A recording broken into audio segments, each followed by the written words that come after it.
Hey there, and welcome. I'm really glad to have you on the team.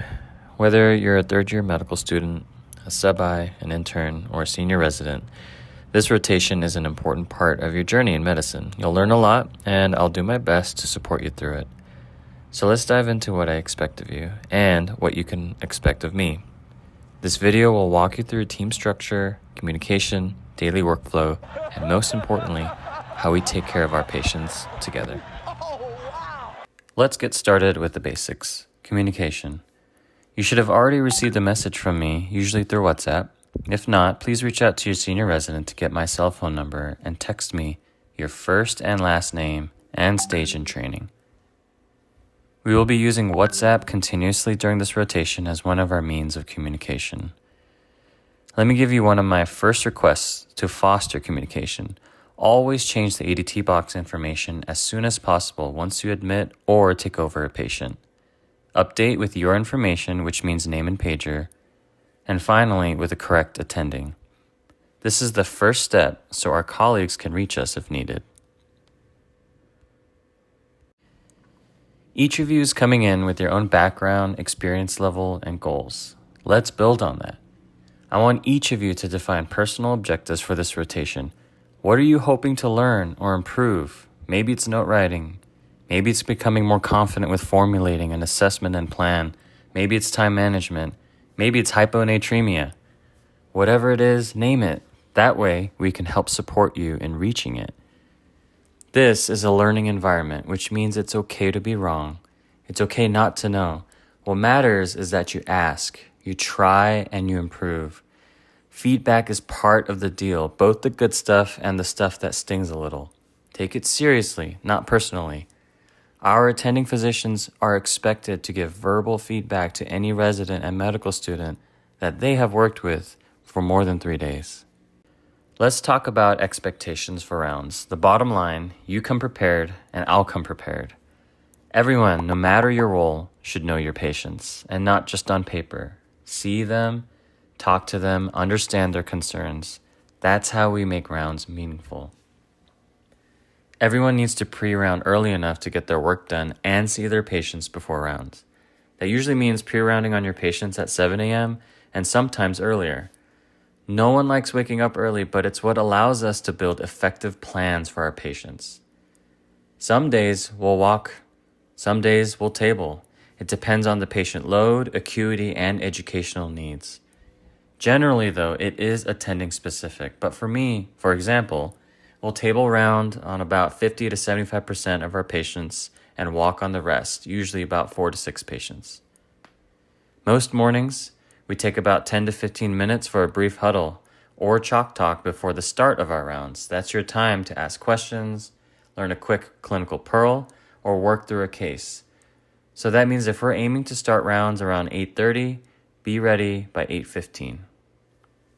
All right, let's break down the team roles because everyone has a part to play.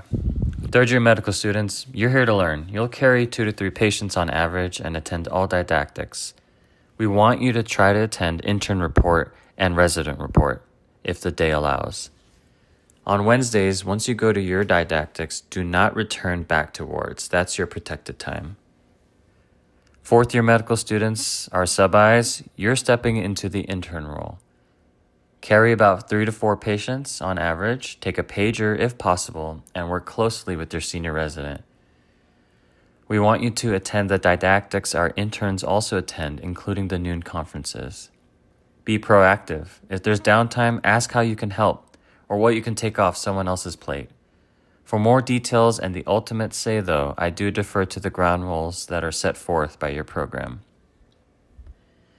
Interns, you're in the thick of it. Pre-rounding, rounding, placing orders, calling consults, working with families, and documenting. If it sounds like a lot, that's because it is. But you're not alone. Lean on your senior, your sub-I, and me. Both are sub-Is and interns. I expect you to have a well-formulated plan before rounds. You don't need to be right, but have a plan and run it by your senior resident. That's how clinical judgment develops. Depending on the time of the year and the confidence, you will start to use language like, I ordered XYZ, instead of, I was thinking of doing XYZ.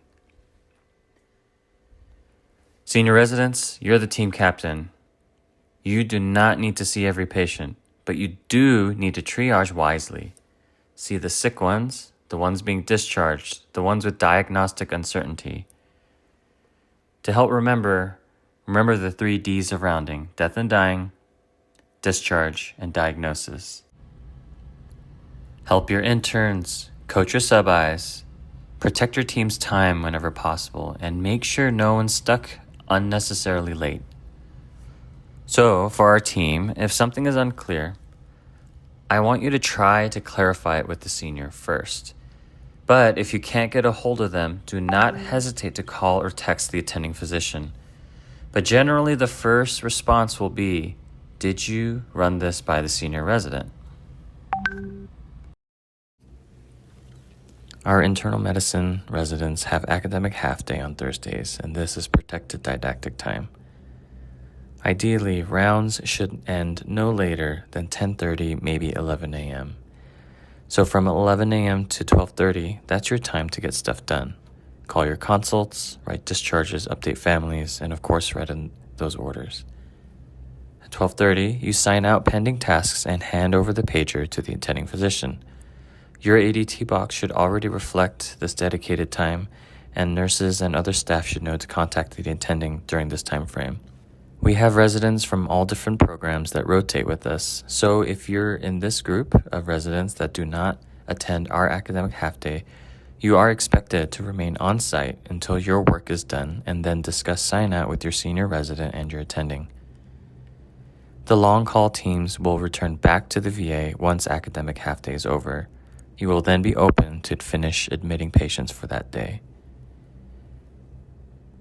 Any short or mid-call teams that have work left to do prior to when you left for half-day, you are also expected to return to the VA to complete that work. On call days, every Wednesdays until 7 p.m. On the other days, short call or mid-call, whoever stays, whoever leaves is up to the senior. But patients must be tucked in.